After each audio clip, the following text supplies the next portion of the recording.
Assalamualaikum warahmatullahi wabarakatuh. Selamat berjumpa kembali anak-anak ibu semuanya. Jadi hari ini kita akan masuk materi baru, yaitu mengenai impuls dan momentum. Mungkin setiap hari kita akan berjumpa dengan materi ini, cuma kita belum tahu. Nah, apabila ada besaran seperti kita, materi punya massa, nah maka setiap benda punya massa itu nanti akan punya momentum apabila benda itu bergerak. Oke, kalau bahasa sehari-harinya, momentum ini sering dikiaskan dengan suatu kesempatan. Nah, kapan kita memiliki momentum atau kesempatan tertentu? Apabila diri kita sebagai materi akan terus bergerak. Oke, kita lanjut untuk mengenai kompetensi dasar yang akan kita capai untuk pertemuan kali ini, yaitu yang pertama, anak-anak ibu peserta didik semuanya memahami bagaimana konsep impuls, konsep hukum dan kekekalan momentum. Yang kedua, mengenal jenis tumbukan. Selanjutnya, menerapkan hubungan impuls dan momentum dalam perhitungan.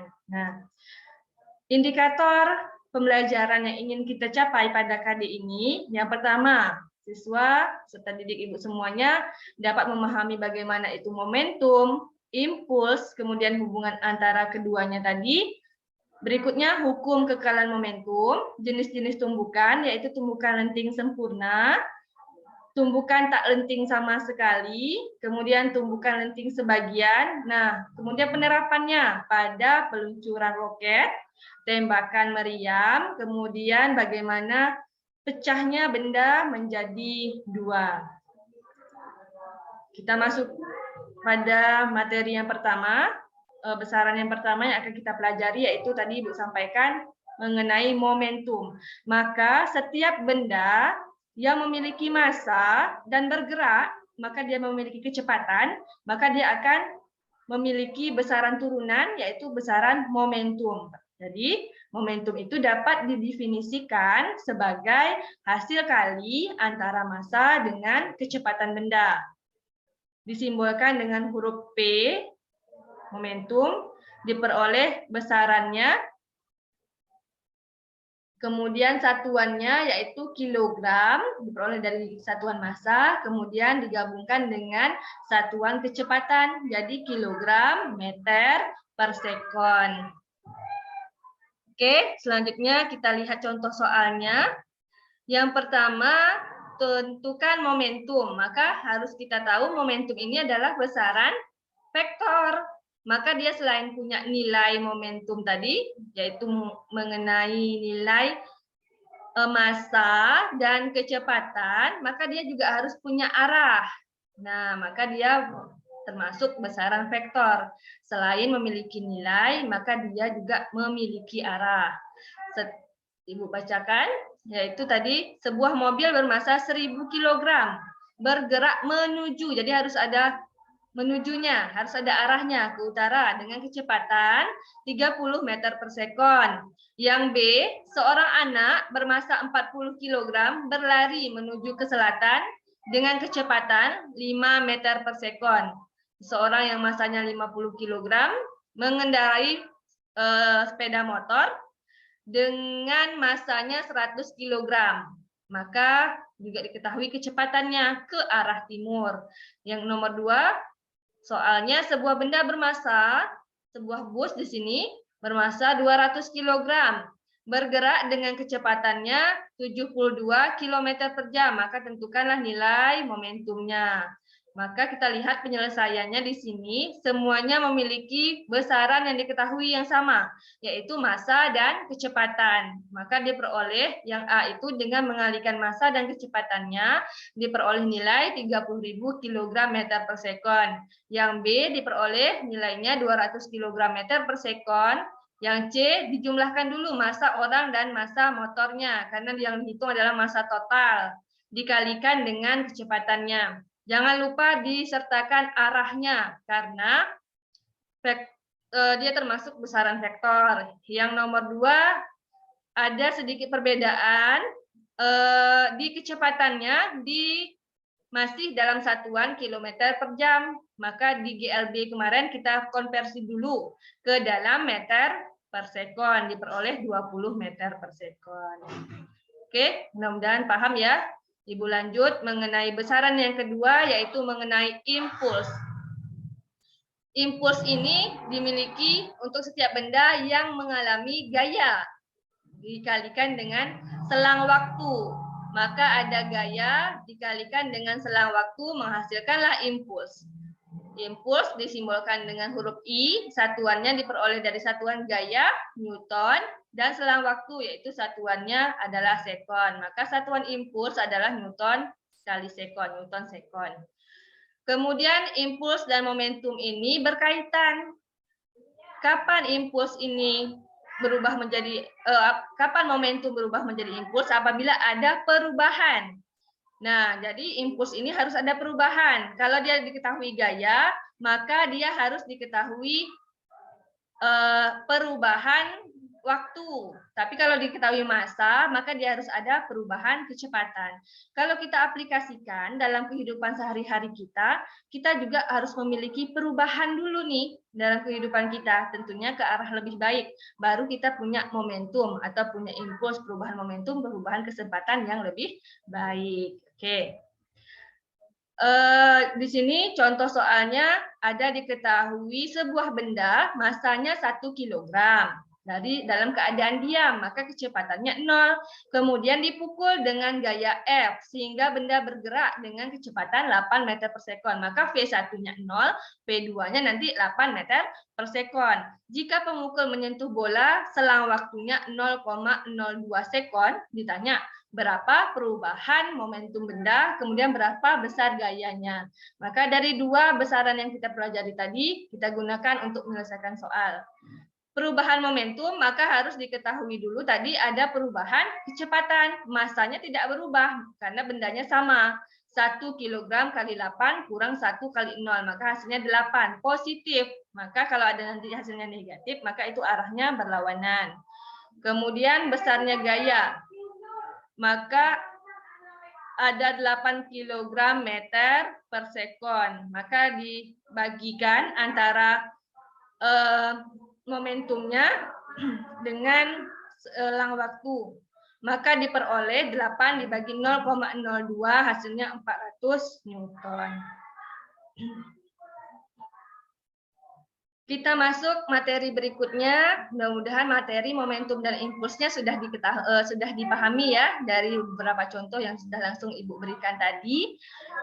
Materi berikutnya yaitu hukum kekekalan momentum. Nah, kita paham tadi bahwa momentum itu perkalian antara massa dan kecepatan. Ini seperti anak Ibu kalau lagi SD atau lagi kecil itu main kelereng, main gundu, maka pada saat diberikan maka dia ada yang namanya tumbukan. Nah, ada dalam fisika ini namanya hukum kekekalan momentum. Di mana P1 sebelum tumbukan untuk benda 1 bertemu P2 untuk benda 2, maka dia mengalami tumbukan, maka dia akan ada setelah tumbukannya. Jadi yang sebelah kirinya sebelum tumbukan, P1 tambah P2-nya, M1 V1 tambah M2 V2-nya berarti kondisi sebelum tumbukan, baru mau ketemu. P1 aksen, kalau P2 aksen, yang pakai aksen-aksen itu adalah setelah tumbukan. Nah, ada di keterangannya bisa dibaca. Nah, langsung Ibu lihat contoh soalnya. Sebuah tir peluru bermassa 30 gram ditembakkan dari senapang yang massanya 1,5 kg. Jika peluru saat dilepas memiliki kecepatan 100 meter per sekon, tentukan kecepatan senapang saat setelah peluru lepas. Nah, ini ada soal yang keduanya mengenai ini biasanya kalau kemarin masih ada UN, kalau sekarang mungkin ada UTBK. Ini soal ini yang sering diaplikasikan mengenai orang naik perahu ya. Ini bisa dilihat. Kemudian kita lihat lagi materi berikutnya. Ini nanti kita akan bahas. Di kuis ini akan kita lihat nanti. Anak Ibu silahkan dicari materinya. Nah, kita lihat nih, yang kedua yaitu mengenai jenis-jenis tumbukan. Yang pertama, tumbukan lenting sempurna. Maka apabila dua ini ketemu, maka dia akan menghasilkan lenting. Setelah dia ketemu akan memantul kembali ke posisi yang semula. Maka itu namanya lenting sempurna. Kalau dia setelah dia bertemu, dia nempel, maka itu ada istilahnya tidak lenting sama sekali, nempel dia. Dan yang ketiga yaitu apabila dia lenting sebagian. Pada saat dia ketemu antara dua bola ini tetap memantul, tetapi dia di pantulannya itu tidak sekuat posisi pertama. Nah, itu makanya namanya lenting sebagian. Nah, mudah-mudahan kalau pelajaran seharusnya dia jangan lenting sempurna. Kalau pelajaran ini sedapat mungkin dia tidak lenting sama sekali. Jadi diingat, kalaupun tidak bisa tidak lenting sama sekali nih, maka lenting sebagian saja. Jangan sampai lenting semua. Jadi apa yang Ibu sampaikan semuanya jadi lupa. Oke, kita lanjut ini. Maka jenis-jenis tumbukan ini ditentukan oleh ada yang namanya koefisien restitusi. Kalau misalkan nilai E-nya ini 1, maka dia akan lenting sempurna. Kalau dia 0, maka tidak lenting sama sekali. Kalau di antara 0 sampai 1, misalkan 0,1, 0,9, 0,7, maka itu nilainya termasuk jenis tumbukan tidak lenting sama sekali. Siapa E ini? E ini adalah P1 aksen, maka yang di atas ini adalah yang setelah tumbukan.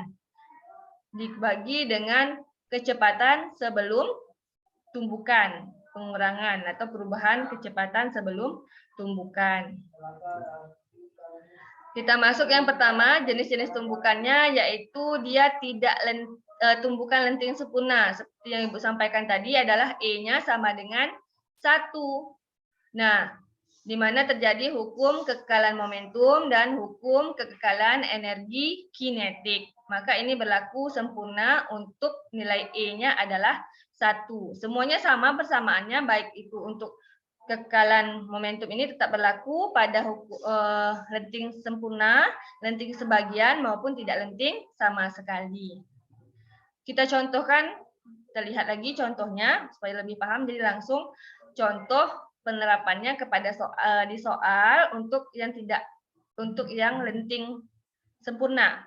Nah, kita lihat di sini sebuah benda A bermasa 15 kg. Maka masa A-nya 15 kg bergerak ke kanan. Bergerak ke kanan dengan kecepatan 3 meter per sekon menuju benda B bergerak ke kiri. Maka dia akan mengalami tumbukan. Nah, kemudian tentukan kecepatan akhir benda setelah tumbukan apabila dia lenting sempurna. Maka kalau ada bahasa di sini lenting sempurna, maka anak Ibu bisa menyimpulkan bahwa E atau koefisien restitusinya adalah 1. Nah, jadi di sini kita lihat mobil bermasa ini ya, maaf tadi adalah nih lenting sempurna. Nah, kemudian yang kedua yaitu jenis-jenis tumbukannya untuk tidak lenting sama sekali. Karena di sini nempel, maka untuk setelah tumbukannya M1 ditambah M2 nih gabung. Karena pada saat setelah dia tumbukan, masanya nyatu. Jadi M1 tambah M2, karena nilai I-nya adalah 0. Gitu ya. Nah, ini soal yang akan kita pelajari nanti mengenai ada masanya, ada kecepatan, ada massa dan kecepatan untuk dua benda. Kemudian di bahasanya dia bergerak bersama setelah maka tentukan kecepatan. Bergerak bersama, maka itu disimpulkan dia tidak lenting sama sekali. Yang ketiga, jenis tumbukannya yaitu mengenai tidak tumbukan lenting sebagian. Nah, kita harus tahu dulu E-nya berapa, dicari dulu nilai koefisien restitusinya, baru kita masukkan nanti tujuan dapat E ini adalah untuk mengetahui berapa nilai kecepatan 1 atau kecepatan 2 setelah tumbukan atau sebelum tumbukan. Nanti baru dimasukkan ke persamaan hukum kekekalan momentum. Contohnya juga ini nanti kita bisa bahas, anak-anak ibu bisa bahas sama-sama nih. Setiap soalnya tentu ada besarannya massa dan kecepatan. Nah, nih nanti kita silahkan kita lihat lagi. Setelah kita paham mengenai 3 jenis tumbukan tadi, sekarang kita masuk mengenai hukum kekekalan momentum tadi. Nah, ini hampir sama dia dengan soal jenis-jenis tumbukan. Nah, maka di sini ada M1, massanya 1 kilo, dengan kecepatan 1, 2 meter per sekon. Bergerak berlawanan, maka kalau dia bergerak berlawanan akan mengalami tumbukan. Nah, kalau kita aplikasikan dalam kehidupan kita, apabila anak ibu bergerak berlawanan arah-arah norma kehidupan, maka juga akan mengalami tumbukan. Makanya orang tua tidak suka, sering dimarahi guru. Nah, kenapa? Karena kita selalu melawan dari norma-norma. Jadi bagaimana Bu? Ya, bolehkah berlawanan? Ya tidak masalah, tapi yang jelas harus dengan batas-batas wajar. Nah, seperti itu kalau kita aplikasikan sikap-sikap yang harus kita ambil di dalam kehidupan. Kita aplikasikan kita sinergikan dari materi yang kita bahas tadi. Ya. Nah, maka karena dia dikatakan tadi keduanya bergerak, ini kata kuncinya, bergerak bersama-sama, maka dia tidak lenting sama sekali. Maka setelah tumbukan dia bersama-sama nih, maka satu saja kecepatannya. Diperoleh nilai hasilnya yaitu negatif 2/3. Negatif itu menunjukkan bahwa arahnya ke sumbu X negatif. Nah, ini bagaimana penerapan capek-capek kita belajar impuls dan momentum ini. Kalau untuk hanya sekedar kita di SMA ini mungkin tidak begitu berpengaruh, ya, Nak, ya, belum ada nampak bagaimana manfaatnya. Tetapi dalam orang sains, nah, salah satu contohnya adalah peluncuran roket. Di sini nanti ada penerapannya berdasarkan prinsip momentum dan impuls. Gaya dorong pada roket dapat dinyatakan seperti ini. Jadi salah satu penerapan aplikasi materi momentum dan impuls ini adalah peluncuran roket, di mana nanti ada gaya, ada massa, dan ada kecepatan. Kemudian yang kedua penerapannya pada saat orang menembak, ada pelurunya, maka di situ juga akan mengalami konsep momentum dan impuls. Persamaannya sama saja, yang perlu anak ibu pahami yaitu mengenai konsep hukum kekekalan momentum. Nah, kemudian penerapan konsep hukum dan momentum dan impuls yaitu suatu sistem yang terpisah menjadi 2 bagian. Misalkan ada satu kebalikan tadi, pada saat awalnya dia bergabung, setelah dia mengalami ledakan atau mengalami tumbukan, maka dia pisah menjadi 2.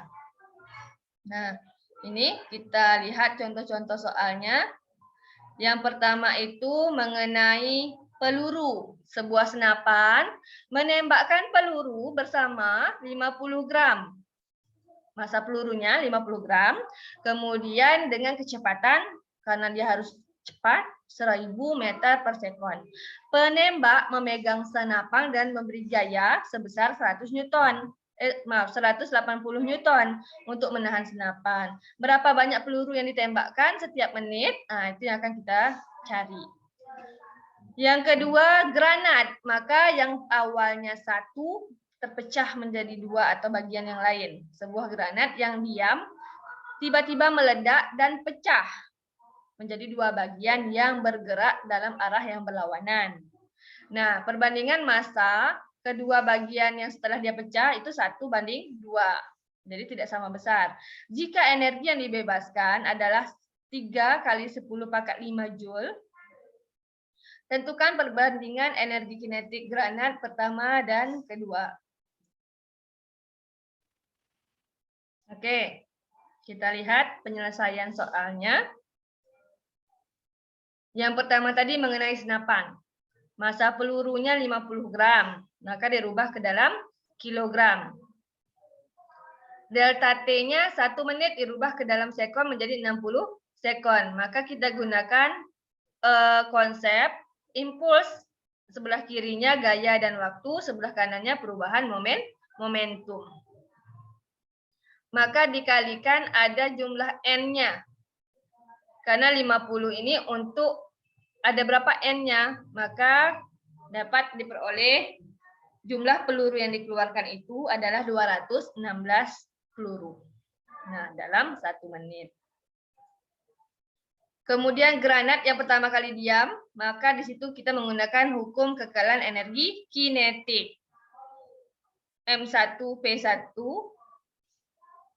kuadrat bandingkan dengan M2P2 kuadrat. Setelah diperoleh, dengan mengetahui perbandingan massanya, diperoleh energi kinetiknya, EK1 banding EK2 adalah 2:1.